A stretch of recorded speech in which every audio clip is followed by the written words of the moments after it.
Hi எல்லாருக்கும் வணக்கம். இன்னைக்கான குக்கிங் எபிசோடில் கீ ரைஸ் ரொம்ப ஈஸி அண்ட் சிம்பிளாக பிரியாணிக்கு ஈக்குவலாக வாங்க எப்படி பண்ணணுன்னு பார்க்கலாமா. அதுக்கு குக்கரில் ஆயிலும் கீயும் ஆட் பண்ணிக்கோங்க. நல்லா சூடானதுக்கப்புறம் பெருஞ்சீரகம், பட்டை, கிராம்பு, ஏலக்காய், பிரியாணி இலை, கொஞ்சோண்டு முந்திரி இதெல்லாம் போட்டு நல்லா வறுத்துருங்க. கல்பாசியும் ஆட் பண்ணிக்கோங்க. அப்புறம் நான் ஒரு 3 பெரிய வெங்காயத்தை ஸ்லைஸாக கட் பண்ணி வச்சுருக்கேன். அதையும் ஆட் பண்ணிவிட்டு உப்பு போட்டு நல்லா வதக்கிடுங்க. பிரியாணியை வதக்க தான் நல்ல ஃப்ளேவர்ஸ் கொடுக்கும். 1.5 டேபிள் ஸ்பூன் இஞ்சி பூண்டு பேஸ்ட்டும் ஆட் பண்ணிவிட்டு அதை நல்லா வதக்கிடுங்க.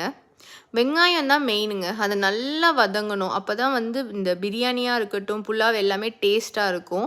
க்ளோஸ் பண்ணி குக் பண்ணதுக்கப்புறம் இதுக்கு பச்சை மிளகா ஒரு 8 பச்சை மிளகாவை ஸ்லிட் பண்ணி அதையும் ஆட் பண்ணிடுறேன்.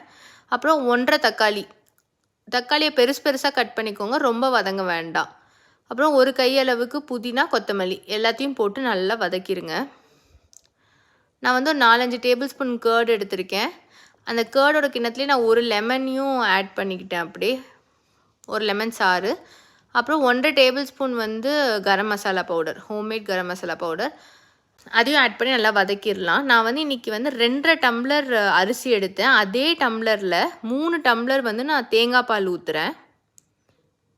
அப்புறம் ஒரு 2 டம்ளர் கணக்குக்கு தண்ணி மட்டும் ஆட் பண்ணிக்கலாம். நான் இன்றைக்கி சீரக சம்பா அரிசியில் பண்ணுறனால 1 டம்ளர் அரிசிக்கு 2 டம்ளர் தண்ணி ஊற்றணும், இதுதான் கணக்கு. நான் 3 டம்ளர் தேங்காய் பால், 2 டம்ளர் நார்மல் வாட்டர் ஆட் பண்ணியிருக்கேன்.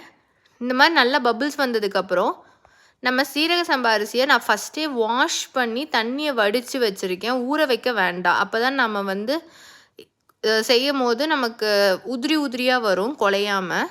இப்போ அரிசியும் ஆட் பண்ணிவிட்டு நல்லா கிளறி விட்டுருங்க.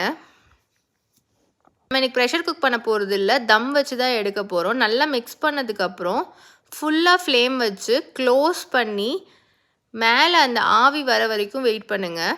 அந்த ஆவி வந்ததுக்கப்புறம் விசில் போட்டு ஸ்லோவில் வச்சு ஒரு 10 மினிட்ஸ் குக் பண்ணதுக்கப்புறம் ஒரு 20 மினிட்ஸ்க்கு அப்புறம் ஓப்பன் பண்ணிங்கன்னா நல்லா உதிரியாக வரும், அடி பிடிக்காது. கண்டிப்பாக ட்ரை பண்ணி பாருங்கள். ட்ரை பண்ணி பார்த்துட்டு எப்படி இருக்குன்னு சொல்லி கமெண்ட் பண்ணுங்கள். இந்த மாதிரி மோர் வீடியோஸ்க்கு சப்ஸ்கிரைப் பண்ணிக்கோங்க. தேங்க்யூ, பாய்.